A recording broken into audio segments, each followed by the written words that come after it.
Welcome to the No Name Music Cast. To follow us on Instagram, go to No Name Music Cast Podcast.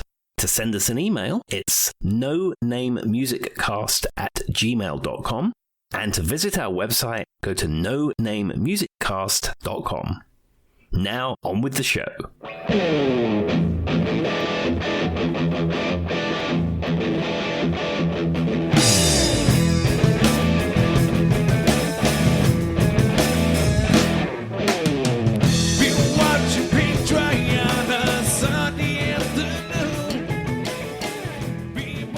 Hello and welcome, everybody. Welcome to the No Name Music Cast. My name's Tim, and this is Joy.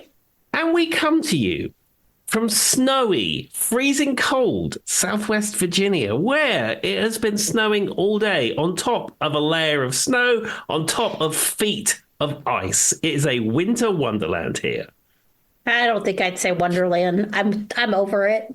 And then we were just discussing the potential for more snow, but it doesn't look like that one's going to amount to much. I'm hoping that this is like our final, you know what I mean, big blast so we can move on with our life.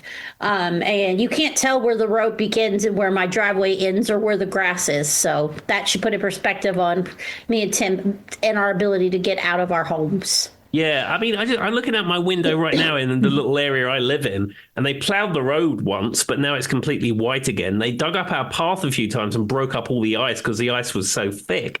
Mm-hmm. And I think we're basically back to where we were before. I'm not entirely sure I maybe can even get my car out, to be honest, but we will see what happens. I was telling Tim, I have my problem with my driveway is probably not that I won't get out because like gravity works to my advantage. It's getting back in the driveway that you have more of a problem with. Yes, that is the problem. You have to angle your car just right and give it just enough gas that you hit that you can get up the hill, right?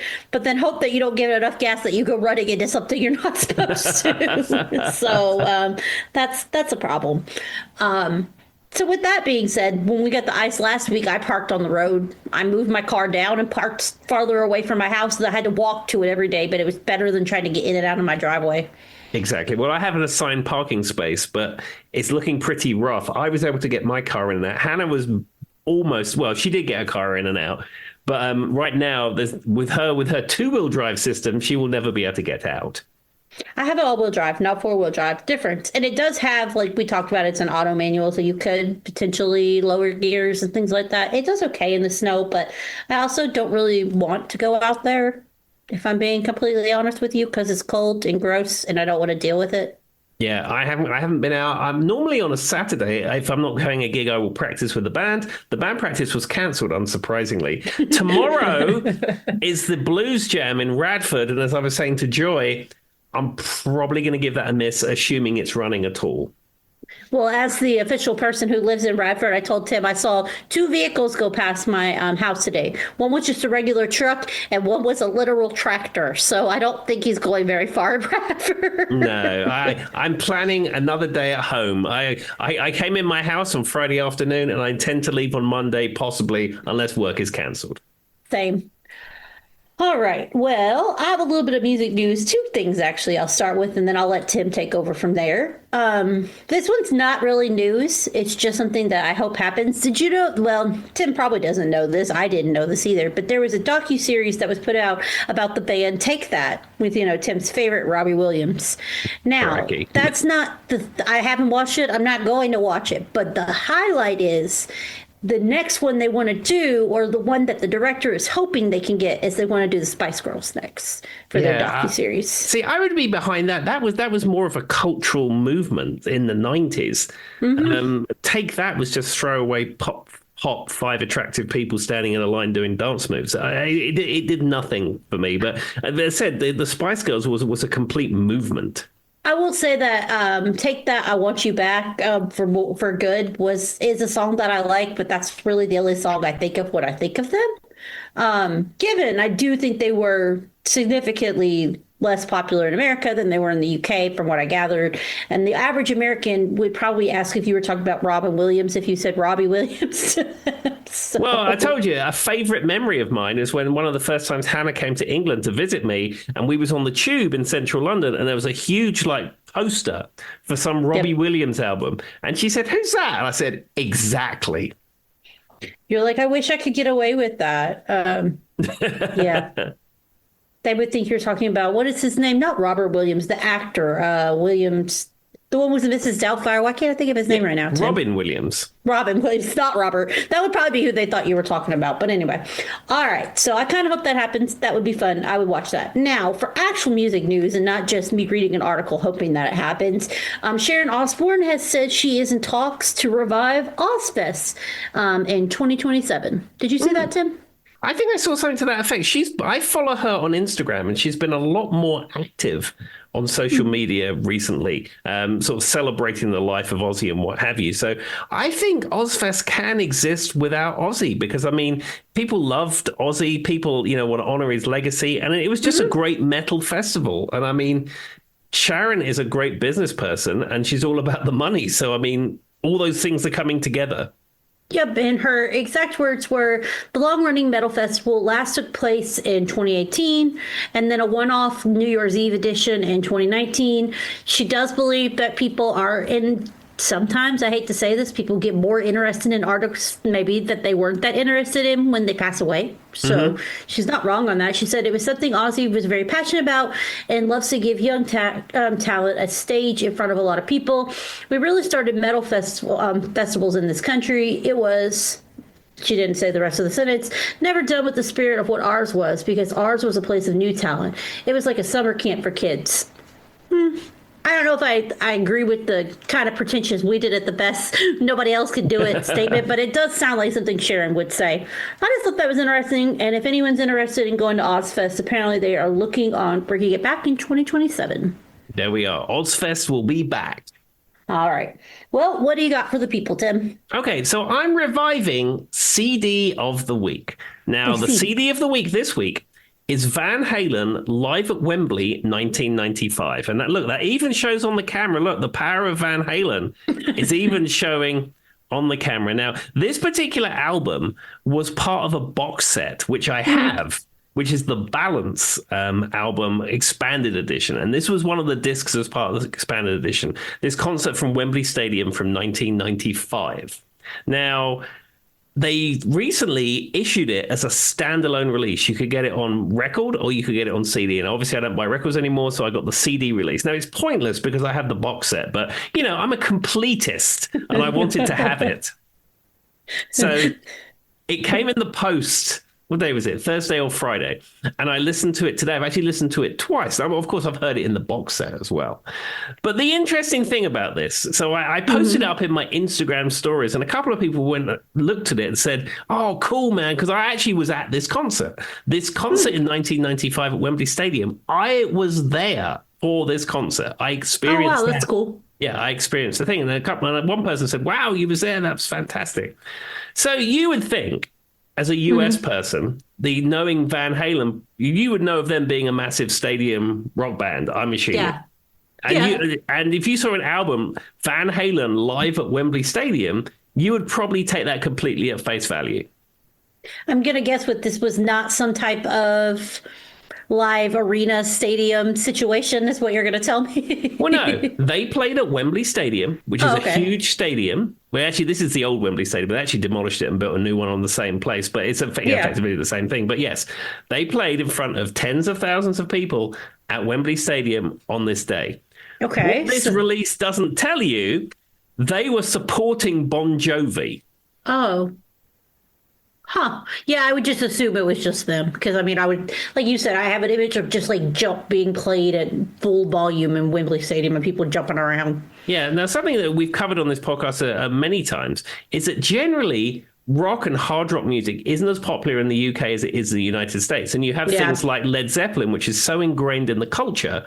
And of course, you have your classic rock radio that plays those 12 songs on a loop. But, for most people, they're exposed to Back in Black. They're exposed to Jump. They're exposed to Smoke on the Water, on a routine basis. So the fact that Van Halen are a huge act in the United States is something that's a given. But as I said, in Europe and the UK, there were some people that loved them, me included, but it was never a huge act. So they did a tour of Europe supporting Bon Jovi in big stadiums. And apparently the people in Van Halen were not terribly impressed with this, though their manager booked it anyway, because they used to being headliners.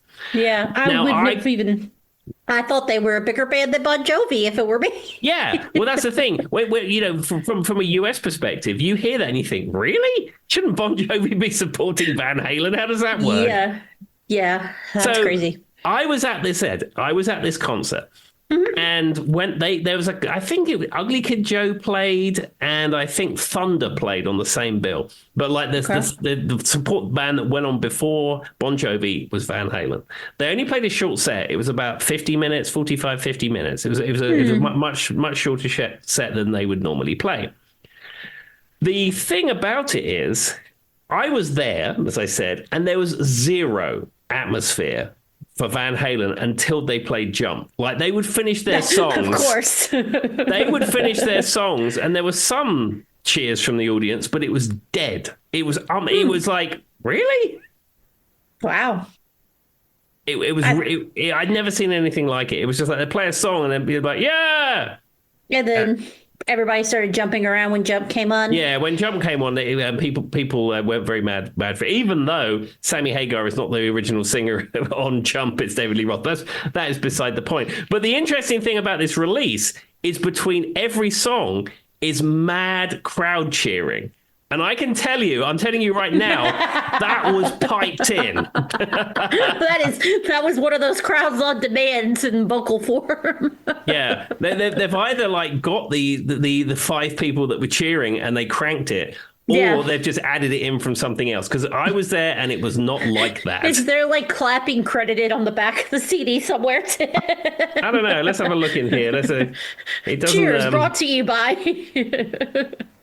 No, it's got some mixing and produced by produced for release by Jason Jones. So obviously Jason Jones has access to some kind of sound library with crowd noise. I mean, obviously it would be hard to find. That's funny though. I mean, it's just funny because, like you said, I would think the opposite, and I would rather listen to Van Halen than Bon Jovi. Yeah, I mean, I only went to this concert because Van Halen was supporting. That's the only reason I went. I wouldn't have bothered going to see Bon Jovi at Wembley Stadium otherwise. I mean, it was a great gig, but I mean, it was nothing that I would have been super into. But it was me, my friend David Raven, and then there was about 5 people around us who was having the best time they've ever had seeing Van Halen, and a load of people who were completely indifferent to it. That's so weird because and they've been around for so long. Like, you know, some people on podcasts might think, well, you know, it's a midnight. No, they were a pretty large mainstream band in the 90s in America. So like that even, and like for me, when I think of Bon Jovi, I think of Living on a Prayer, which I could never hear again and I'd be perfectly fine. Bed of Roses, and Wanted You Dead Give or Love a Alive, Bad of Name. course. Oh yeah, that was, and You Give Love a Bad Name. And that's about it. I all of those songs that have been like almost to the point that I've heard them too many times, if that makes sense, Tim, that I can't do it. Exactly. But I mean, I said it was a good show from Bon Jovi, but yeah, I don't think we stayed for the encore. I think when the encores were going for Bon Jovi, we made a mad dash and got out of there. He's okay. Yeah. I don't think I would stay for an encore. And I mean, that is kind of funny though. If I saw that and they purposely let that off on purpose. Yeah, there's no mention on this. Yeah. There is no mention of Bon Jovi whatsoever. I think even if I look in the album artwork here, there is nothing, absolutely nothing. Well, I mean, they wanted people to know they were at that concert, I guess. Well, there we are. That's your revived CD of the week. If I've come up with any other releases that interest me, I might have revived this segment again. So that, by revive, it means Tim finds something he really wants to talk about and says, I'm reviving this. Exactly. I mean, we did CD of the week routinely for a long time, and then we moved into more music news. But I thought, you know, this week with the snow and everything, I'm bringing it back. To be fair, one of mine wasn't really news. I just wanted an excuse to say, I hope they make that docuseries about the Spice Girls. So, yeah. All right. Well, take it away, Tim. Okay. So this week is my topic. And this is something which I've been wanting to do for a while. And it's all because of one video. And that's what started me off on this. So I didn't grow up with Sesame Street at all. That wasn't something I really grew up with. They may have showed it on UK TV, but certainly the kids programming on ITV and BBC was pretty rich in the 70s, 80s, and 90s, and it still continues to this day. And I think one of the channels probably showed Sesame Street, I'm sure, but it wasn't really anything that was, culturally important as it is in this country.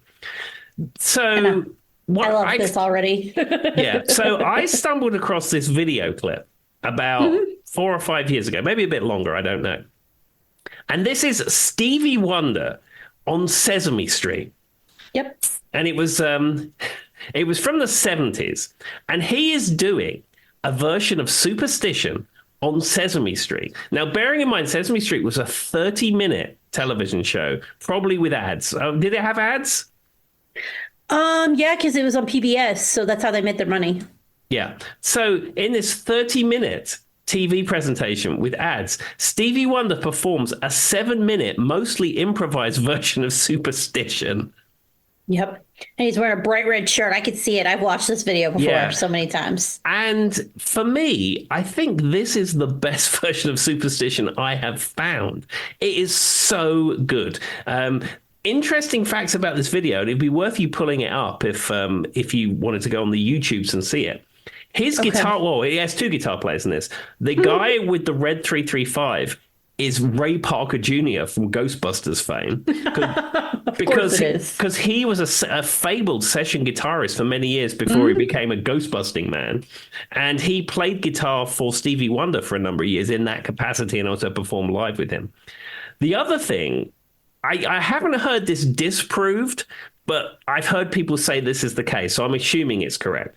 They're performing in Sesame Street, and behind there's some stairs, and there's like the set of Sesame Street. And there's a kid at the top of the stairs holding on a handrail, having the best time he's ever had. And apparently that is Lenny Kravitz. Huh. I have never heard that. Wow. And I've seen that one many times. Grover's the Sesame Street puppet that's with him, sitting on his piano. It's the little green one, or blue one, I mean. Yeah, but it said Lenny Kravitz is up there holding on the bar, rocking away, watching Stevie Wonder perform. Huh. I wonder if Lenny Kravitz was normally on Sesame Street, or he just happened to...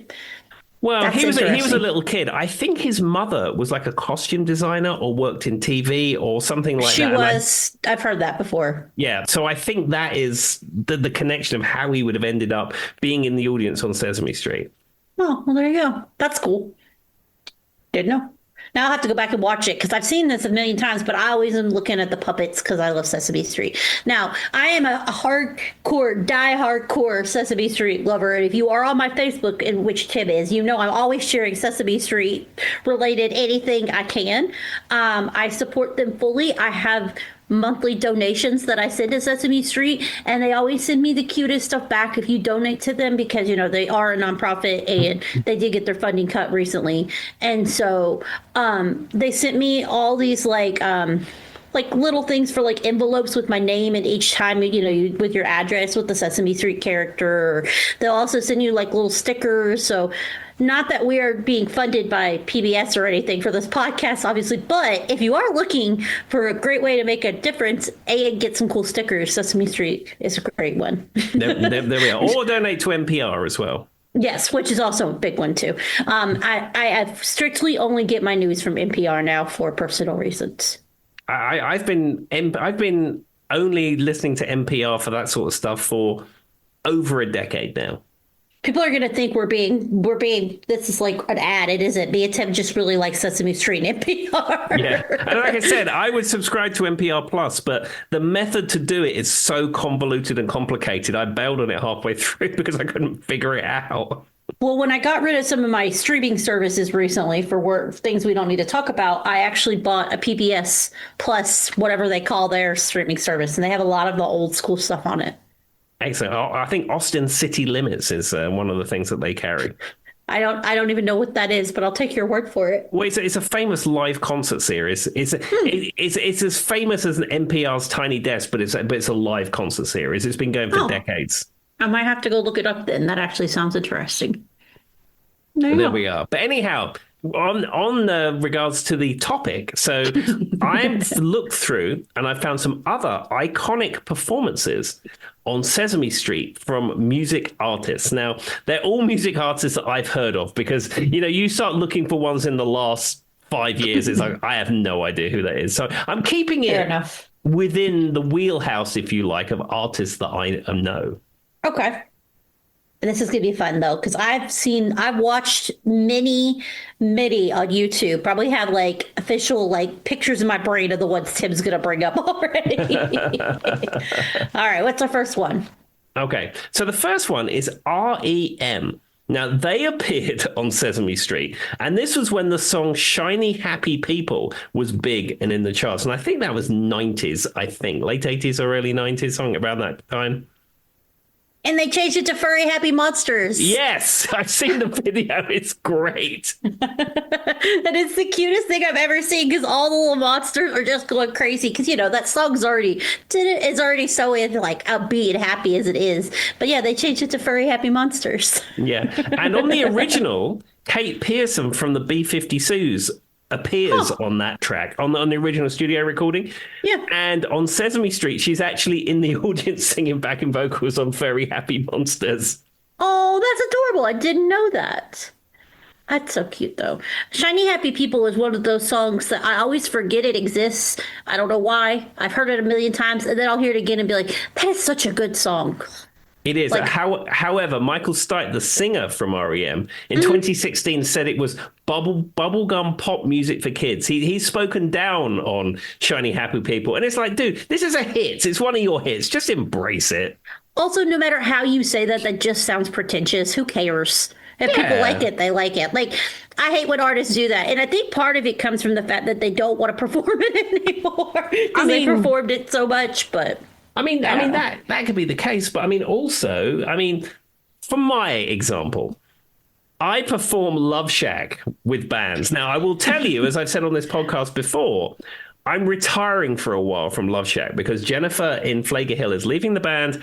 I don't want to sing it with another male singer. I wanted to sing it with Jennifer, and then she's leaving. I'm retiring it for a while. But that said, that completely said, I have played that in bands over the years, and people request it, and I sing it. I really am sick to death of it. In some respects, I wish I never got involved with it. However, I've been doing it for so long now. People like it, people request it, so I do it and I enjoy it. I mean, your tin roof rusted. Exactly. Sorry, I'll be here all week. That's how Tim feels about it. I mean, I love Love Shack, but I will say it is one of those songs that I could see growing old a little bit if you had to perform it constantly. But I mean, that could be said about any song that made any band famous. And I actually think Shiny Happy People, while he thinks it's bubblegum pop, I don't find it to be bubblegum pop at all, to be honest, Tim. I find it to be... like the back, like the actual music, not the lyrics, but the actual music to it. I think it just sounds cool. Like, I wouldn't define it in that way. Yeah, I mean, I like that song. I could hear that, like, you know what I mean? Whatever that is that they do in the background to make that kind of like, that goes throughout the whole song. You know what I'm talking about, that sound. I mean, I think it sounds cool. And honestly, I wouldn't put it in the pop realm, I guess is what I'm getting at. I mean, I guess it is, but I wouldn't put it there. Well, it's kind of poppy. I think the problem with REM generally is they're a little full of themselves. And I know they've retired, and I know they don't perform so much anymore. Though they did play at some REM tribute band gig recently, which was really cool. But I think just generally they're completely full of themselves, and they're sort of Bono-esque in that respect. They do. And I mean, you have to think think of every other song they do. Losing My Religion. What's that other one, Tim, that was super famous? Everybody Hurts. So, I mean, it's not like the rest of their music was like in the very upbeat category. Both of those sound pretty rough. And I get the kind of perspective that they're a little bit pretentious, like the members of Oasis kind of too. Like they give me that kind of, or maybe Morrissey or something along those lines. I would say Morrissey rather than Oasis. Oasis are more... I don't want to say it because we have British listeners, but they're Oasis-y. All right. With that being said, who was the next on Sesame Street? Okay, the next one is the Dixie Chicks. They There's, appeared on Sesame you Street got to in refer to them as the 2000. Chicks now, Tim. Oh Don't yeah, you know the rule? I know, but I'm saying how they were when they appeared on the show. Fair enough. Okay, I'll give you that. Yes, and they're now called the Chicks. They've changed their name to the Chicks, but certainly when they appeared in 2002 on here, they were under their former name of the Dixie Chicks, and they were all on there to sing about the letter B. I don't remember what song they performed. What song did they perform, Tim? They sung a song called "No Letter Better," and it was just about the letter B. And they Oh, sang okay. about So it wasn't one of their songs. Like they designed a song for Sesame Street. Okay. yeah, they sang about Big Bird, Bert, and Baby Bear. Now, I love the Chicks. I don't know if we've ever really talked that much about them ad nauseum on this podcast, but Joy is a diehard fan. I love everything they stand for. I love their music. I think that they're completely, well, I don't know if they're underrated, but I do think their songwriting skills are superb. And they do really live in that kind of, some people would call them country, but really they kind of cross over into the pop world, to be completely transparent with you. But like, I love everything about them. Distinctly remember back in the day, whenever you would go to the library and you could rent CDs. Remember, that's where we had tried to remember my Disco Bear, Dancing Bear, that I still don't know what that tape was. Never will find it again. But I used to rent CDs from the library and, take them home when my mom would bring me and my twin sister to the library once a week because my mom always wanted us to read. And she just liked supporting the library. But, I would get the Wide Open Spaces, that album, all the time, to the point that I think I was like the only person checking it out. And like Sin Wagon would be playing and Wide Open Spaces would be playing. Like I distinctly remember getting that album probably for like 6 months straight, to the point where I think they said I had to stop checking it out for a while so other people could have it. What a very nuanced thing. I don't know if that's a thing in the UK. Like, could you get CDs at the library? Yes, I can tell you. The Okay. Hounslow Library, that used to be located in the Treaty Centre in Hounslow High Street. I think it's actually moved to a different location now, but it was a big whoop-de-doo when the Treaty Centre opened in the middle of Hounslow, and they moved the library there. And the library, I think, was on 2 floors or 3 floors. It was a huge, big expansion for Hounslow Library. They used to rent out LP records, and they also used to rent out CDs as well. And if you rented a CD, I remember it was a surcharge of 20p. Whereas the books were free, but CDs were 20p. I remember how much it cost. And many great albums I borrowed from the library and then took them home and then dubbed them onto a cassette. Yeah, there's some I might have burned back in the day and took music from. But with that being said, I don't think they charged you anything, but they were very particular. Like when you returned it, they were looking to make sure there was no scratches, and you might get a fee if that kind of thing happened. You also could rent video games, and I think you could still do this, like video game systems, because I remember the first time I played. Well, not Super Mario, Nintendo 64. I love Mario Kart. And I remember back in the day renting, like before we bought one, my dad did buy me one because how much we were getting them from the library. But you could either get them from the library or from movie rental places. I don't know if that was a universal thing either, but you could get video game stations from them. See, I wouldn't know because I don't like video games. I've never played Mario Kart. I owned I owned a Nintendo NES for about 3 months because they were selling them very cheap in Richmond in Dixon's, and I bought one for £10. And I played with it about 3 times, and I was like, I don't like this. I don't like video games, and I gave it away. Fair enough. That's just very specific. Like you could get them from the library, or you could get them from the like Blockbuster. But we never had like actual. That's one thing that I find funny is most people, when you talk about like movie rental places, they always say Blockbuster, but we always just had like, I guess, local versions of Blockbuster. Tim, we never had a Blockbuster like named one in my town. No, I've lived through many Blockbuster videos. There was a Blockbuster video when I lived in Twickenham, almost opposite where I used to live. It was huge, and I remember when it opened because it was so amazing that they had all these different copies of the films you wanted. Because normally you went to a little video shop and they'd have one copy of the film and that's it. And you go in there and they'd have a shelf and they'd have 10 of them, and it'd be like, wow. Ours are pretty decent. They usually had like 3 or 4, and then like if it was like a special movie that they were expecting, a lot of people to come in for, they would up it. But no, I mean, you did live in a much more populated. Tim talked about he did not take advantage of the fact that he lived that close to London and go to enough concerts. But I grew up in Southwest Virginia. There weren't any Blockbusters. It's crazy now when I go home, when I like if I go to Galax, I'm like, oh my God, they have an Arby's and a Starbucks. It's like, where was all of this? Not even 10 years ago. It's like a completely different place. Well, I lived in Ferrum for about a year, 15 years ago. And Rocky Mount is the nearest big town. Mm-hmm. And I go back there now, and it's like they said, they've got all kinds of stuff. They have a sheet. They're actually rebuilding the sheets to a bigger one. In Galax. I know, it's unbelievable. I'm like, where was all of this when I lived here? And see, I didn't even technically live in Galax. I lived in Grayson County, which is right outside of it, but still, it was the nearest city. Anyway, we'll get off my thing. But yeah, I don't think I even ever. I don't know that I've ever rented a movie from an actual Blockbuster. Now that I say that. I have done that. Also, the Blockbuster used to sell CDs as well, and I bought the Commitments soundtrack in the Blockbuster video in Twickenham. I remember doing it. Maybe I need to go visit that last Blockbuster. Did they finally shut down the one like up in Oregon or something? No, it is still there, and it still rents VHS. But I mean, I think it'll always be there because it's like a tourist attraction type thing. And plus, they have a suite there where you can stay in the Blockbuster overnight. Maybe I'll have to add that to my like travels, since I really don't think I've ever. I mean, I think I've been in one, but it's not. I mean, it's not really that different than a regular video rental place, I imagine. Apart from it's iconic. And do you know what about Blockbuster?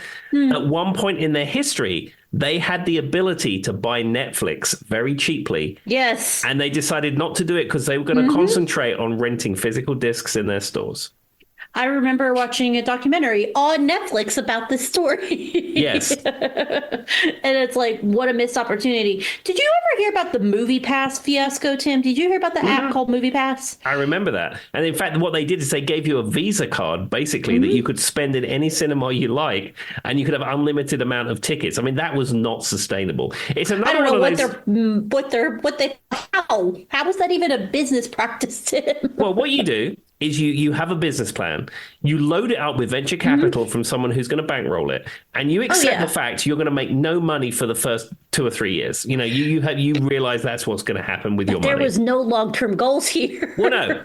Much like Napster, the goal is you run something, you make infrastructure to make it work, you make it incredibly popular, and then you wait for a movie studio or a cinema chain or someone else to buy it from you, and then you cash out. And that's why they do that.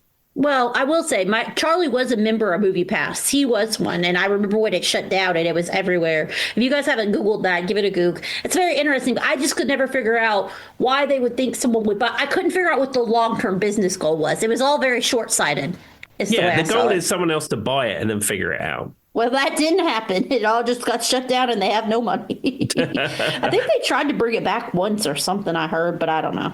All right. Well, what's our next Sesame Street song? The next one is a No Name Music Cast favorite, Elvis Costello, Declan McManus from Hounslow, as I like to call him.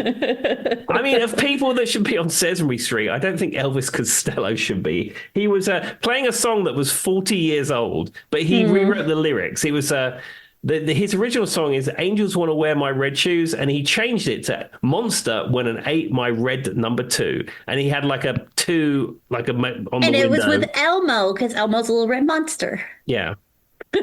I've seen that one. He's got like a little hat off to the side and his little glasses, and Elmo's sitting there. And, you know, Elmo's 2 years old, Tim. Did you know that?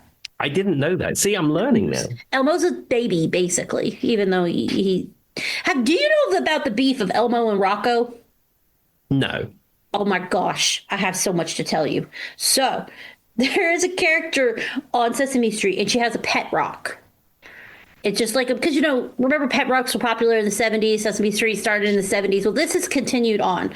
And she's constantly asking Elmo to, like, watch her pet rock or take her pet rock for a walk. And Elmo hates Rocco because Rocco's a rock. And he's like, why am I doing this? And there's like this famous scene where a dog runs, she walks away and she says, I need you to watch Rocco. And Elmo's like, great. And so he has like a lot of beef with Rocco. It's like an ongoing skit, or I guess banter piece or whatever. But anyway, she's like, great, yeah, I'll watch Rocco. And so he's sitting there and he's mad. He's a little toddler who's stuck watching a rock. And the dog runs up and grabs the rock. And he's like, no, wait.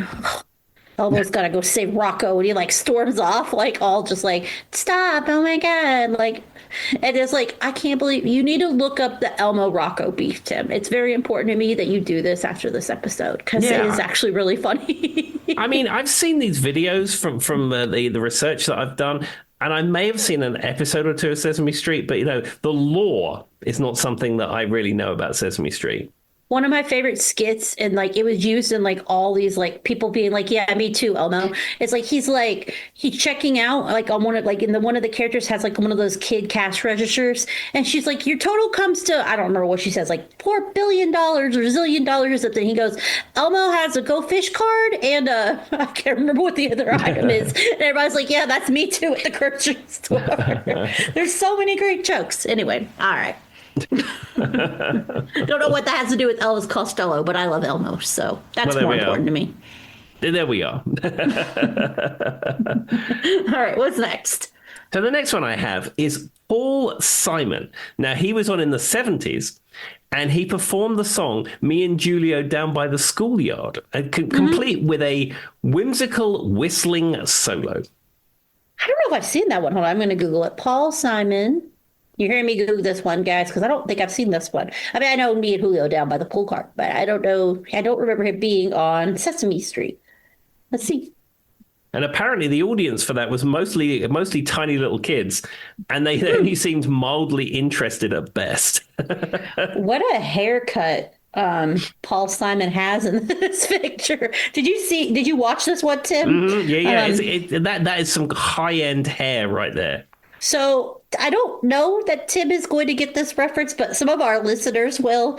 Do you remember the I'm a Little Lad Who Wears Berries and Cream commercial, Tim, where he sings it? No.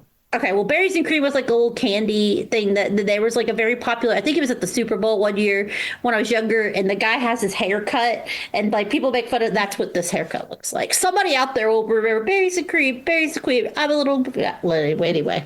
That's what this haircut looks like.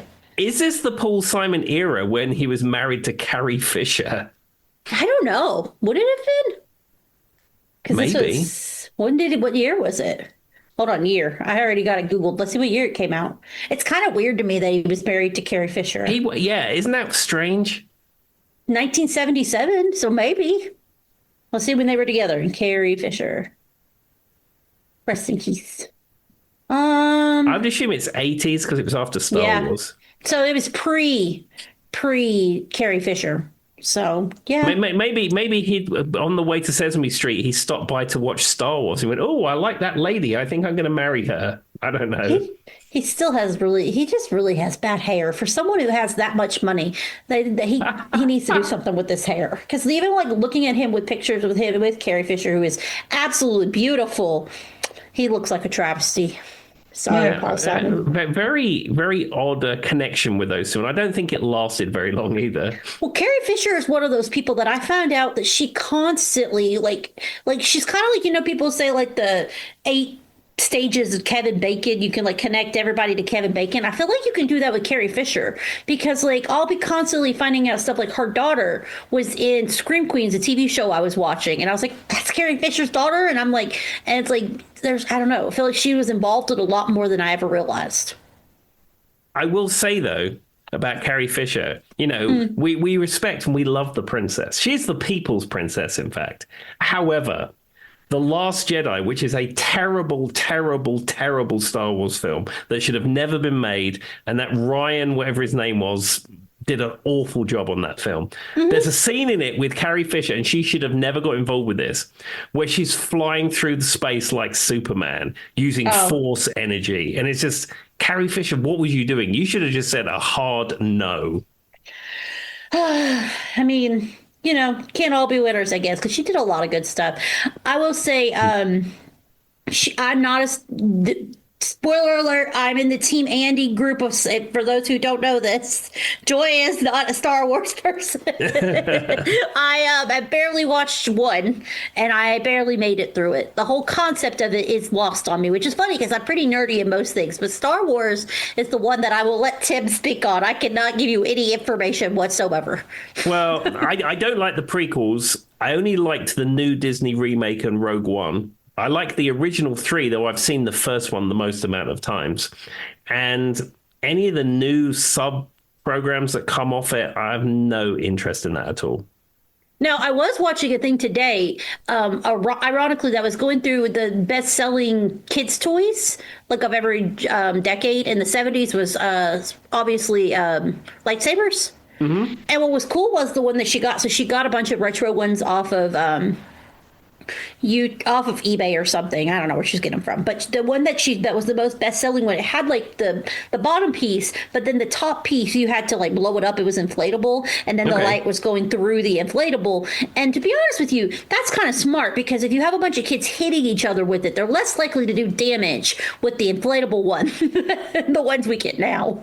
That's true. I had a lightsaber as a kid. It was not a proper Star Wars one. It was a knockoff one. It was something called like Space Stick or something like that. But it had the holster base. It had the batteries in it, and then the actual saber part was plastic. I don't know. This one was the one that she specifically picked up from the early 70s. I was like, that's not a bad idea. It also could have just been that was cheaper to commercialize, you know what I mean, and sell. That's also possible. I mean, that is very possible too.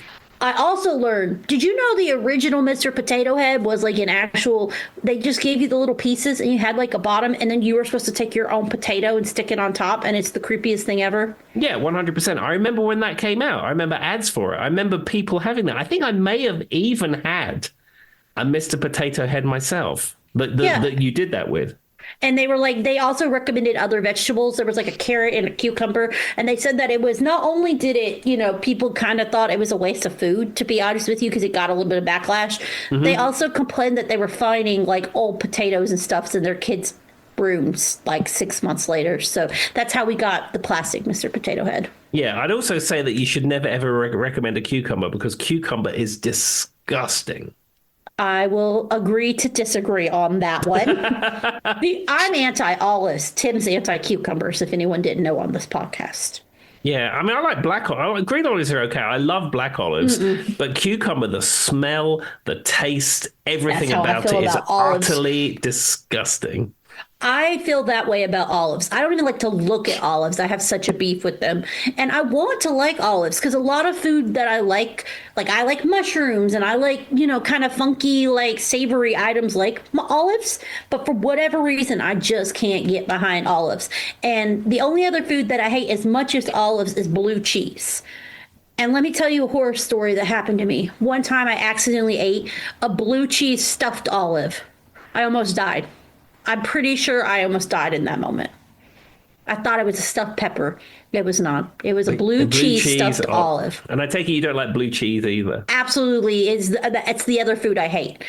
Actually, there's only 3 foods I hate. Olives, cherries, and blue cheese. There we are. Well, I like cherries, and I will eat blue cheese. I'm not that fussed about it, but I will eat it. Anyway, all right. Well, thank you for coming to my TED Talk. And for anyone who saw me accidentally eat that at a Kroger sampling, I've never ate a sample that I wasn't ever again. I was scorned for life. That took me away from ever sampling at a grocery store. Exactly. Shut it down. Shut that down. That has nothing to do with Carrie Fisher and or Sesame Street. Yeah. All right. What's next, Tim? Okay. So the next person who performed on Sesame Street is Norah Jones. Now, I love Norah Jones. I love her voice. I think she's absolutely fantastic. She, as you know, is the daughter of Ravi Shankar, if you didn't know that already. I did know that. I think we've talked about it before. Yeah. Well, she did a cover of her song, Don't Know Why. And apparently there's a letter, sort of a Muppet letter Y that stands her up for something. So she sings the song, Don't Know Why. That's adorable. I love when they intertwine something kind of cute. Now, I love Norah Jones. I actually sang one of her songs and came in second place at a talent competition when I was 16 years old. Mm-hmm. Which ironically, I lost to a girl who sang Jesus Take the Wheel, and she did not hit that note. But it's Southwest Virginia, so course I got second. Um, and I actually sang Don't Know Why. And I did like a stripped down version of it and I got second place. I haven't forgotten. I don't know whatever happened to the girl who beat me, but her voice was, but Jesus Take the Wheel is, more popular than Norah Jones in Galax, Virginia. Yeah, I mean, I'd rather take Norah Jones over Jesus Take the Wheel, but there you go. I'd literally rather listen to anything. I always say Jesus Take the Wheel now sarcastically. Like when I'm annoyed by something, I'm like, okay, Jesus Take the Wheel. But I'm not, I could care less about that song. Also, the singer of it, she's done some things here recently that I'm not too keen on. She's got a great voice. Carrie Underwood, is that her name? But yeah, personally, I've got beef with her too, so it adds up. Exactly. I said, just if you ever think of her, put on some Norah Jones. Much better choice. Charlie, my husband is a huge Norah Jones fan. He loves that kind of sound too. But I really liked her when she came out. Though she kind of was just like a blip. She kind of disappeared, to be honest. Mm-hmm. Yeah, I don't know what she's up to now. Well, she did an NPR Tiny Desk concert not that long ago. She also did a great concert at the top of the Empire State Building in the freezing cold. That's worth checking out if you're on the YouTubes. I did not know that. That does sound like something Norah Jones would do, though. It gives Norah Jones vibes. Yeah, it was up on like the observation deck of the Empire State Building. Random. I'll give it a Google when we get off of here, because that I am curious to see. I'll make Tim look up Rocco, and I'll go look up Norah Jones on the top of the Empire State Building. All right, who's next? Okay, so this is unusual. This is not someone I would think would ever appear on Sesame Street. Tony Bennett. I don't know. I think he would. Yeah, he performed with Big Bird. Of course he did. And I don't know why, but that seems right. And he sang a slightly different version of Fly Me to the Moon called Slimy to the Moon. Oh, I've seen that one. He's like wearing like a black jacket and just like a black shirt. Yeah. And it's big words. I've seen like clips of it. I don't know if I've ever heard it though. I wonder if he was singing Slimy to the Moon because the little worm on Sesame Street's name is Slimy. Yeah, they probably is. There is a worm that features in this video. Okay, then I don't know. Did you know that, Tim, until I told you that his name is Slimy? No. See, I don't know the lore. I love it. The little worm is like one of my favorite characters. My other favorite character is Mr. Stuffaluffagus, but he is apparently not real. Did you know that? He's imaginary character on Sesame Street. How that works, I don't know. But if you're on my Facebook, I shared a thing the other day that says, "Believe in Mr. Stuffaluffagus." Like he's an imaginary character on a show of other characters that aren't really characters on a made-up street. I don't know. The lore there is very weird, but he's not necessarily not real, but I guess they're insinuating he's like an imaginary character. It doesn't matter. There you go, Tim. You learned something new today. Slimy and Mr. Snuffleupagus. There's a lot of layers to that. It's deep. Sesame Street is deeper than you realize. I mean, I'm more familiar with things like Charlton and the Wheelies and Super Ted. Sure, those sound great. And Rent-A-Ghost. I mean, Rent-A-Ghost sounds amazing, and it sounds like that was written by a child. If your mansion house is haunted, you call Rent-A-Ghost. No? Doesn't mean anything to you? I don't know. It's kind of giving call Ghostbusters if something happens. I don't know. And there was a lady called Miss Popoff, and when she used to sneeze, she used to disappear. And there was a court jester called Timothy Claypole. So what you're saying is my layers of Mr. Snuffleupagus is not that weird when we compare it to other things that happen in other kid TV shows. That's true. Yeah, and there was a guy called Mr. Meeker, and there was a pantomime horse called Dobbin. See, that just makes me think of the Muppets Beaker, the crazy scientist. Mm-hmm. That's what I think of when I think of Meeker. I think of Beaker. Did you watch the Muppets, Tim? Or have you watched the Muppets? I have seen the Muppets. I seem to remember being on a Sunday night, but again, it's nothing that really... I saw it as a kid, but it was nothing that was super important to me, if you know what I mean.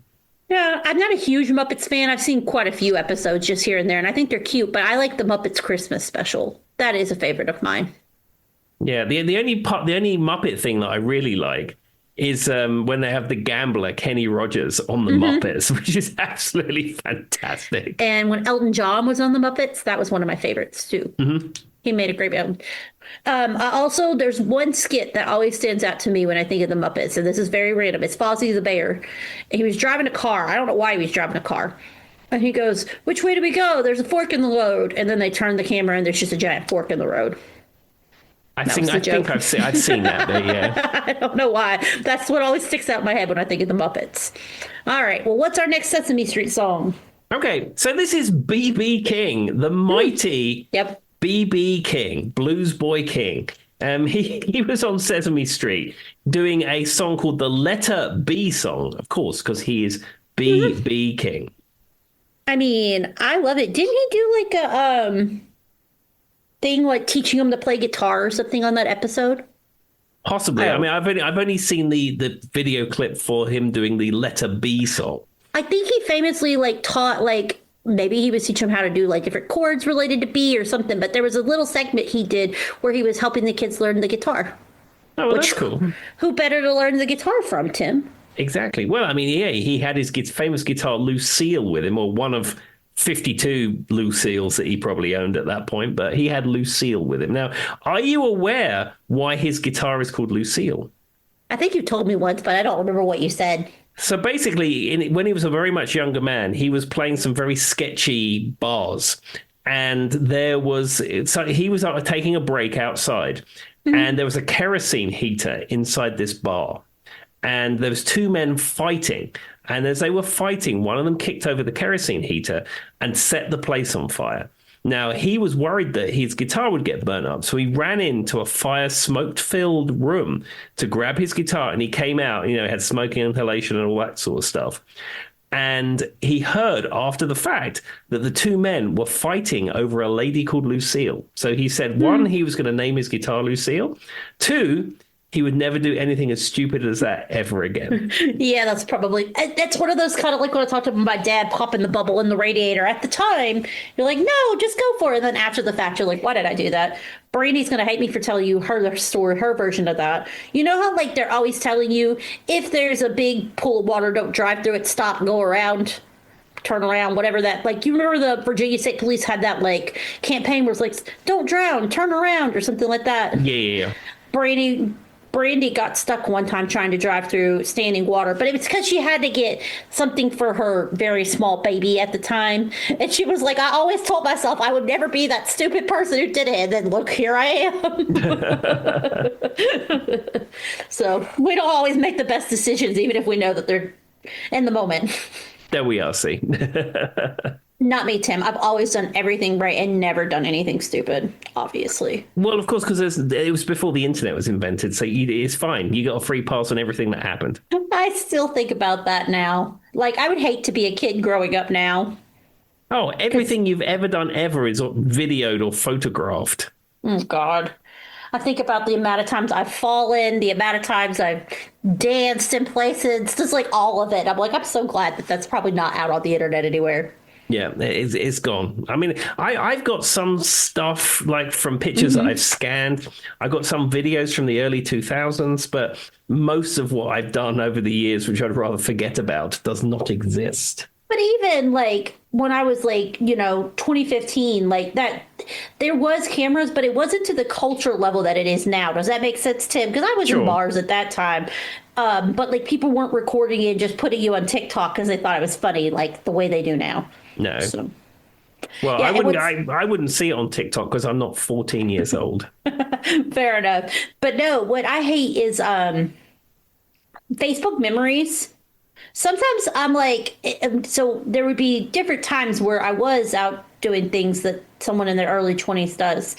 And I'll get like a Facebook memory now that'll be like, hey, do you remember this time? And it'll be like tagging Molly and Jen. And then there'll be like pictures of us. And I'm like, Facebook memories, man, they'll get you. We always like Stephen Howard Jesus. I told you about Stephen Howard Jesus last week. He came up in a Facebook memory not that long ago. I don't think he's driving hoopties anymore. Wherever you're at, Stephen Howard Jesus. There we are. It's such an inside joke that, like, I don't know how we ended up with him multiple times. But anyway, all right. What about Sesame Street? Okay, one here. This was great. Ray Charles was on Sesame Street. He sang a song with Elmo called Believe in Yourself. And he also did a thing where he taught Elmo about Braille. I remember that. And that is what I love about Sesame Street is they always, that's kind of like what I talked about BB King was teaching them like a little bit about the guitar. Like they always they do things in such a great way that teaches kids in a very learnable and scalable thing for children, but it's also useful and helps them know about the world outside of maybe their four walls. And I love that. Also, I just like that performance with Ray Charles too, because he's really cute when you watch it with them there. Yeah, and then later on, he performed the Alphabet song with members of Sesame Street and also some other celebrities that were in the studio. Love it. I mean, it's Ray Charles. Though my brain always just goes straight to Blues Brothers when I think of Ray Charles. I will say. I just go straight to him selling them the old keyboard in the pawn shop and then proceeding to play music outside for 10 minutes. And how random is like that's what I think I love the most about the Blues Brothers is how many random people were in that movie, and they don't really like present you with any good information about them. It's just like he just happens to be working at a pawn shop and now he's performing this song. Like, or Aretha Franklin just happens to be the wife in this, you know what I mean, in the cafe, and now she's performing this song. Yeah, I mean, it's like a jukebox musical, really. It really is. And then, like, we've talked about all the members of what's the famous guy that plays in the band, like, aren't the musicians in the band, don't they have like famous names people know them by too? Yeah, Donald Duck Dunn, and there's a load of people who played in David Letterman's band and the SNL guys. There's all those people. It's just weaved in and out. You don't even realize it. Like they don't even make a scene about it. The church scene with what's his face at the beginning, the one of the most famous singers of all time. Anyway, that's what I think of when I think of Ray Charles. I always go back to the do the bird, do the swim. I always think of him in We Are the World. Really? That's not what I think of. I mean, he's not one of the ones that stands out to me in We Are the World. Weird. I've never really thought about it. Yeah, I will. Because you go through in We Are the World, you go through all those contemporary singers, and then as you get towards the end, Ray Charles comes in, and he's like the old man of music, and he's like, yeah, I'm adding legitimacy to this because now I'm here and I'm Ray Charles. Well, and Ray Charles is one of those people that I swear I've never seen him not old. I think you're right. Like, I've never seen him because, I mean, we're talking about stuff that dates back, like, before I was even born, and he was old then. I mean, that is true. Yeah, he's always been an older gentleman. You know who's like that? Who's exactly like that? And this is a very obvious comment for me, but I'm going to say it anyway. Hulk Hogan. Hulk Hogan looked 45 from the age of about 19 to the day he died. He kind of did, actually. You're right. I didn't even think about that. My mom I remember one time I was with my mom in the grocery store, and one of her teachers, and I was probably like in high school at this time, so I'm maybe like 15 years old, give or take. And I'll give you, my mom was the last generation of the baby boomers, so you know she's in her 60s now. And when we were in the store, one of her old high school teachers walks through the store. My mom looked at me and went, I don't know how that woman's still alive. She was old when she was my teacher. I still remember. She waited for her to walk off because the lady said hi to her and stuff. And she was very like cognitive. And my mom looked right at me and went, she was old when she was my teacher. It's so funny. I wonder, I mean, she was still kicking it. She was by herself in the grocery store going on through. There we go. Fantastic. You know, I guess maybe all the knowledge she got as a teacher kept her young. I'm not sure how that works. Maybe that was the case. All right. How much time do we have left, Tim? I think we got time for one more. This has been a very ranty episode. Absolutely. So this is Little Richard. He sang a song called Rubber Ducky to the tune of Tutti Frutti, and he sang it sitting at a piano inside of a bathtub. Because that's where Elmo's always at when he has his rubber ducky baths, Tim. See, obviously. I don't know this lore, Joy. I saw these videos and saw them at face value. Rubber ducky, you're the one. You make bath time so much fun. That's Elmo's rubber ducky song. See, I didn't know that. Now you do, and you'll never not know that. Yeah, there's like rubber. Oh no, that's not. It's not Elmo. It's Ernie.